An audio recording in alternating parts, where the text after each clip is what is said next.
That uniform doesn't impress anyone, Clara.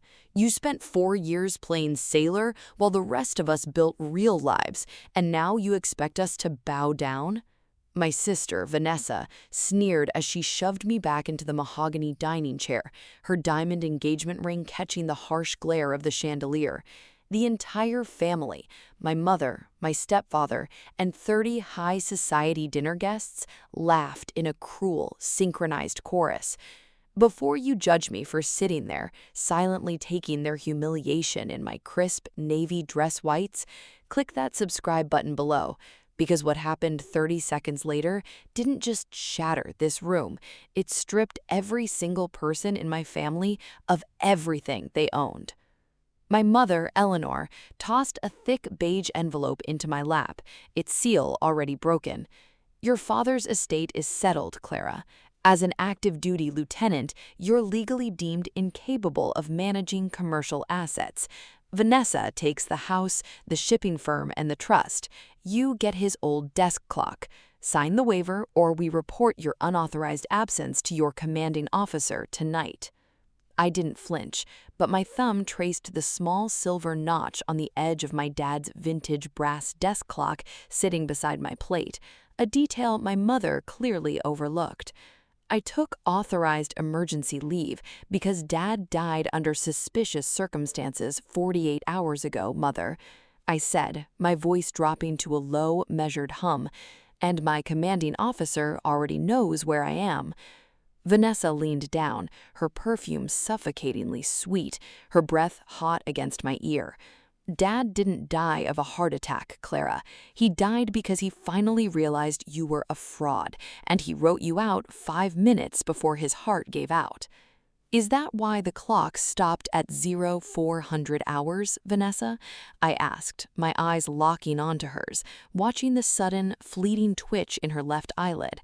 Because Dad's medical examiner report says his heart stopped at midnight, but the mechanical spring on this desk clock was manually jammed with a piece of gold-plated wire at 4 in the morning. A sudden hush rippled across the table, the laughter instantly evaporating into a heavy, suffocating silence. My stepfather, Richard, stood up slowly, clearing his throat and adjusting his silk tie with forced composure. Don't be ridiculous, Clara. You're traumatized and parading around in a cheap uniform to gain sympathy. Sign the paper. We aren't doing this in front of our guests. The uniform isn't cheap, Richard. A deep, booming baritone echoed from the back entrance of the grand dining hall, sending a physical shockwave through the room. Every head snapped toward the double doors. Standing in the archway, framed by 2 armed Naval Criminal Investigative Service agents, was Admiral Thomas Vance, 4 stars gleaming on his shoulders, his jaw carved from iron, and his dark eyes fixed entirely on my mother. Vanessa's face paled, but she instantly tried to recover, stepping forward with a practiced, arrogant smile. I don't know who invited you, Admiral, but this is a private family matter regarding my late father's estate. That uniform doesn't impress anyone here either. Admiral Vance didn't even glance at Vanessa. His eyes remained pinned on my mother, who had gone so ghostly white she had to grab the edge of the table to keep from collapsing. I'm not here because of your sister's uniform, Miss Vance, the Admiral said, his voice slicing through the room like a cold steel blade. Because of the merchant vessel, the Sovereign Star, which sank off the coast of Norfolk 6 months ago, the very ship your late father owned, and the ship Lieutenant Clara here risked her life diving into to recover the black box. My heart hammered against my ribs, but not from fear, from the sudden, terrifying realization that Admiral Vance wasn't here to protect me. He was holding a crimson-bound military docket in his gloved hand, a docket stamped with the highest level of classified clearance. Wait, Clara? Vanessa blinked, looking between me and the Admiral, her arrogance suddenly cracking into genuine confusion. She's just a logistics officer. She works behind a desk.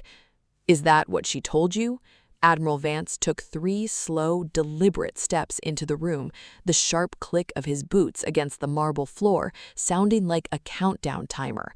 Lieutenant Clara isn't logistics. She is Chief Forensic Investigator for the Naval Intelligence sector, and the man who authorized her undercover deployment onto her own family's shipping company was her father, 3 weeks before he was poisoned.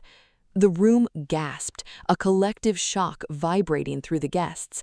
But before I could process the words poisoned, my mother did something that made my blood run instantly cold. She didn't cry, she didn't deny it. She slowly reached into her silk purse, pulled out a small encrypted memory drive, and tossed it directly at Admiral Vance's feet.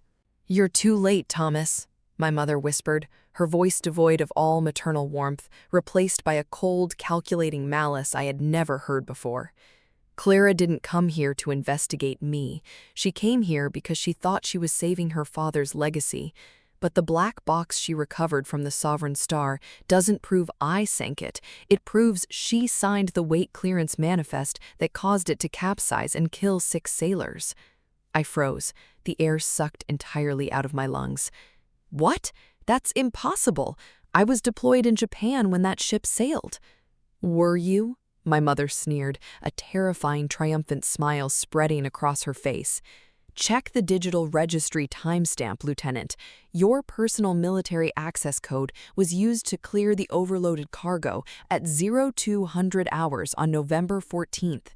You didn't save those men, Clara. You killed them, and your father spent his last days buying silence to keep you out of a military prison." The world tilted beneath my feet. My own mother was framing me for mass murder, and the paper trail was tied directly to my military credentials. Admiral Vance picked up the drive, plugged it into a tactical tablet handed to him by an agent, and tapped the screen. His expression hardened into pure granite as he looked up from the glowing display and met my eyes. "Lieutenant Clara, your signature key is confirmed.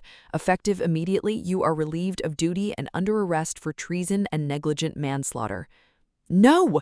I shouted, standing up so fast my chair crashed backward onto the floor.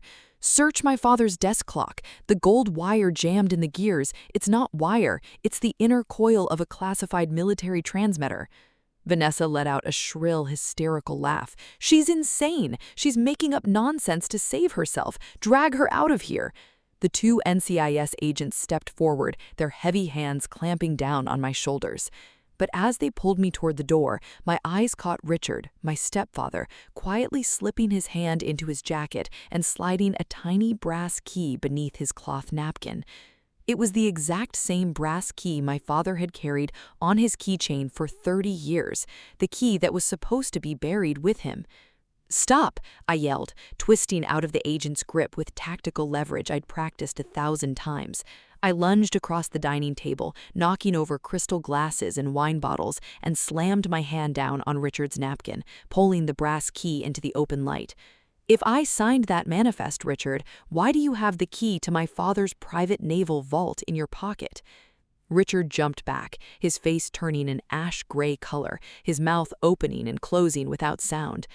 "That key doesn't belong to a vault, Clara," my sister Vanessa whispered, her voice suddenly trembling as she looked at her husband with a sudden horrifying realization. "Richard, that's the key to the master safe in our basement, the one you said was lost." The room fractured into absolute chaos. Guests began standing up, murmurings of panic breaking out. "Silence!" Admiral Vance roared, his voice echoing off the vaulted ceilings like thunder. He walked over to the table, grabbed the brass key from my hand, and turned it over. On the back of the key was a laser-etched serial number, Nav Intel 0992.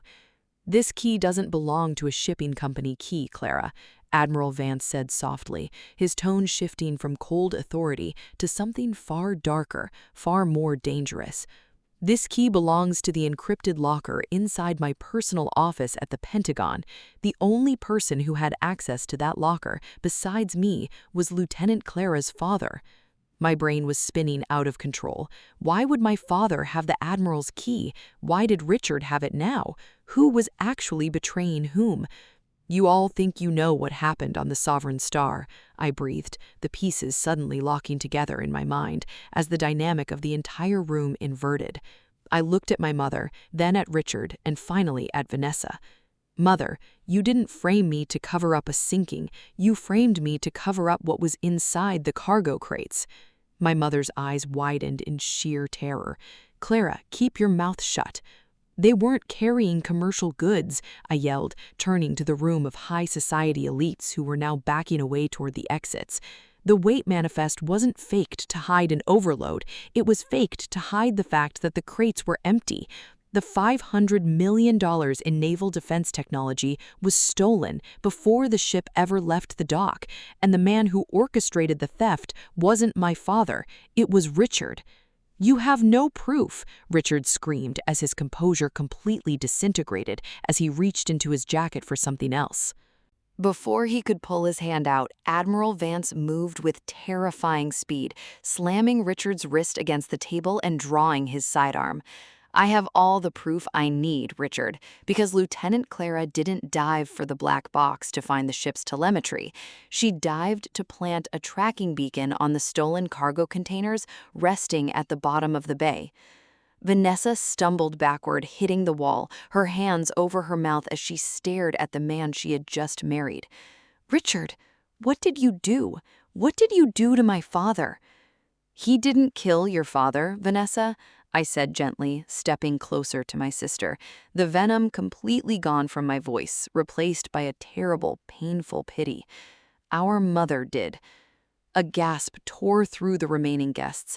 My mother stood paralyzed, her hands trembling violently. Dad found out Richard was working with illegal arms brokers. When Dad threatened to go to the Navy, Mother realized that if Richard went down, the family fortune, the prestige, and this house would be seized by the federal government. So she poisoned Dad's evening tea with a slow-acting paralytic, jammed his clock at 0400 to fake the time of death, and forged his signature on the estate transfer hours after his brain had already stopped. You're lying, my mother shrieked, her voice cracking into a desperate, hollow howl. You're trying to ruin us. You were always jealous of Vanessa. I don't have to lie, Mother, I said calmly, pointing to the vintage desk clock on the table. The silver notch on the edge of Dad's clock, it's not a decorative mark. It's a voice-activated military audio recorder that Dad installed the day he realized you were poisoning him. It syncs automatically to the Navy Intelligence cloud the second it's wound. Admiral Vance tapped his tablet once more, and a crystal-clear audio recording began playing through the room's high-end sound system. My mother's voice rang out, sharp and remorseless. Drink it, Arthur. Once you're gone, Richard will handle the Navy, Clara will take the fall with her forged signature, and Vanessa will inherit the clean assets. You brought this on yourself by trying to be honorable. Dad's weak, wheezing voice followed. Clara will stop you. Her uniform means everything. My mother's cold laugh echoed through the speakers. That uniform won't impress anyone when she's wearing handcuffs. The recording cut off into a deafening, agonizing silence. Vanessa fell to her knees on the marble floor, sobbing uncontrollably, staring at her mother as if looking at a monster. The high society guests scrambled for the doors, desperate to distance themselves from the collapse of the empire. NCIS agents moved in instantly, snapping heavy steel handcuffs around my mother's wrists and dragging Richard to the floor as he tried to struggle. My mother looked at me as she was pulled past, her face twisted in pure, unadulterated hatred. You destroyed this family, Clara. You threw away your own flesh and blood for a piece of cloth. I stood tall, pulling my navy dress white jacket straight, my voice ringing clear and steady through the ruined hall. This uniform isn't just cloth, Mother. It's the truth, and unlike you, it stands long after the lies burn down. As the sirens wailed outside and the dark shadows of my family's empire dissolved into the night, Admiral Vance walked up to me, handing back my dad's vintage clock. Outstanding work, Lieutenant. Your father would have been proud. I took the clock, feeling the quiet, rhythmic ticking against my palm, knowing that justice had finally been served, not by luck, but by the relentless weight of the truth. If this story reminded you that real power isn't measured by wealth, but by integrity, what would you have done if you realized your own family was plotting against you? Let me know in the comments below.